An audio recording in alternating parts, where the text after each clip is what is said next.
Hello and welcome to Pop and Fig. In this video, I'm going to go over my personal review on Spider-Man Far From Home.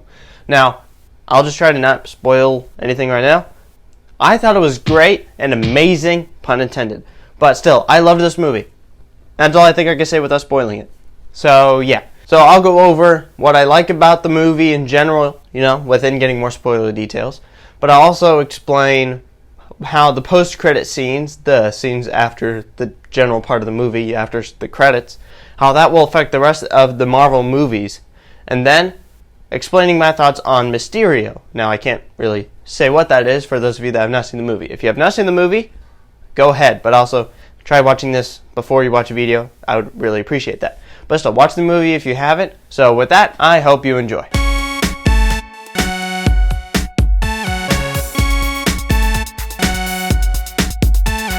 Okay, so what did I think about the movie in general? As I said, I loved it and that it was amazing. I just thought it was great as the movie progressed. As it progressed, it got better and better. And then Peter and MJ kissed, reminding me of my sad single life. But then after that, the movie was still great. The post-credit scenes were great. The movie itself was great. Probably one of the better Marvel movies. Really, really, really great. I love the storytelling. That's one thing Marvel is really great at, is the storytelling detail. One thing I really loved about the movie, and this goes with Marvel storytelling here, is Mysterio. Now, this won't be related to what I'm going to talk about later, but still. Mysterio was a greatly crafted villain. I and others before the movie had the background knowledge of Mysterio is a classic Spider-Man villain. He was one of Spider-Man's first villains in the comics. And yeah, so Mysterio is a classic villain, but he was always weird. But one thing that is completely different and rebooted from page to screen was the effects. In the comics, he always used practical effects. He was an illusion artist, and he was an actual actor, similar to this movie with how he acted the whole thing out. But still, he had some kind of acting expertise, but he used practical effects.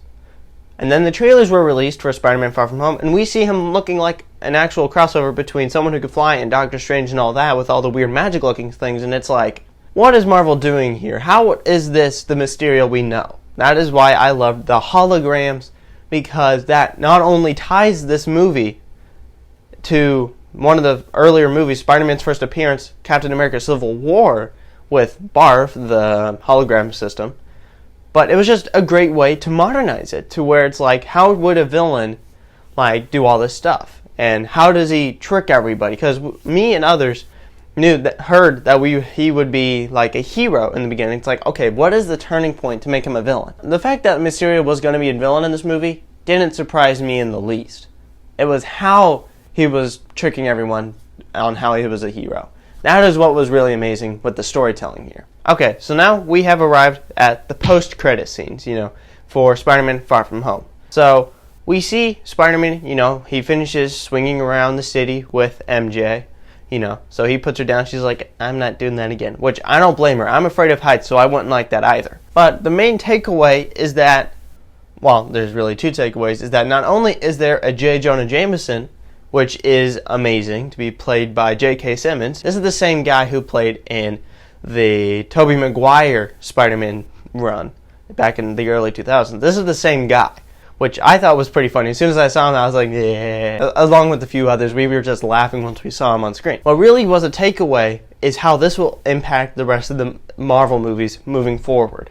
And that is, not only was Spider-Man's identity released to the public, he is framed for the destruction in London caused by Mysterio. He's framed on that, and Mysterio is still shown as the hero that died trying to protect London from Spider-Man.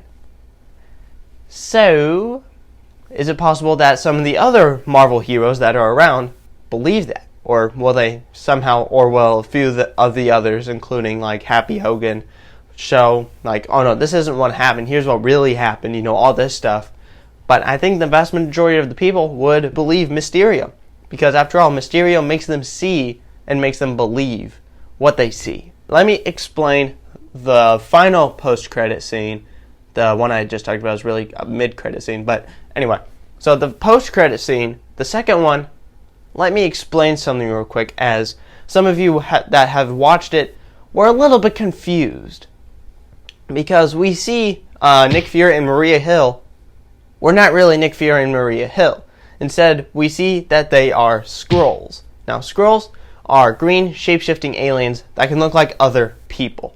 They were first shown in the Captain Marvel movie, and they were at first portrayed as like a threat to the universe, I guess. That's what the Kree say. But then we find out that no, they're perfectly fine. It's just that they're being persecuted. Now, are they being persecuted now? Probably not, since this movie takes place over 20 years after the events of Captain Marvel. But there's two things that are interesting. One is that Talos and his wife Soren were being taking the place of Nick Fury and Maria Hill the whole time, but it's what Nick Fury was up to.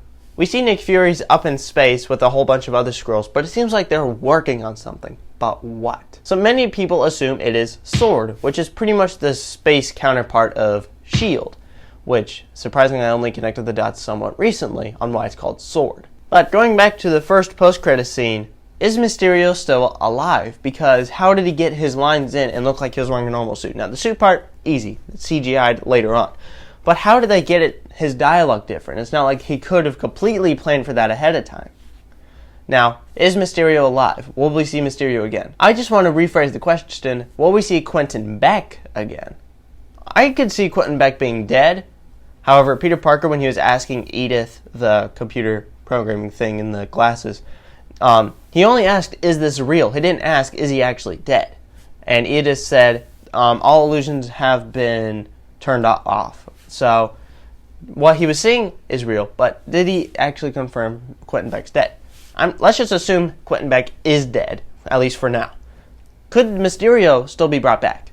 Absolutely. You still had a whole group of other people working on this project. Now, maybe they could keep Quentin Beck's looks on the holograms and stuff like that. Maybe even have someone else controlling everything. But still, the Mysterio technology that they were using is still out there. Someone could still use this kind of tech and still be a threat, which kind of leaves two main groups that could be Spider-Man threats. There's this group, the Mysterio-led group, but there's also the Vulture-led group left from Spider-Man Homecoming. Both of them, I'm assuming, are still out there. Because with Homecoming, all he did was defeat the Vulture from getting more stuff. But his group already still had a lot of stuff, especially since one of the guys is apparently a comic character known as the Tinkerer, who was the guy who kept on building all the special guns and stuff and weapons. But now with Mysterio's group, we see that his group is still running as like a secret organization. So, yeah. So, could they still be out there? Absolutely. And so, what is that going to do in the future of the Marvel movies? When will we see them again? That's a thought I want to leave. Okay, guys, that is all I have in this video for you. I hope you enjoyed it. Now, I hope you understand everything I was trying to say when I was talking about the post-credit scenes. I hope all that made sense. Now, comment down below for not only possible videos or topics you want me to hit for the future of the channel, but also, what do you think? Can Mysterio come back, whether it's Quentin Beck or not? Could there be a Mysterio-like figure in the future of the Marvel movies or the MCU? Also, please give this video a like if you enjoyed it, and also subscribe if you haven't already to see more content similar to this. So with that, sign on.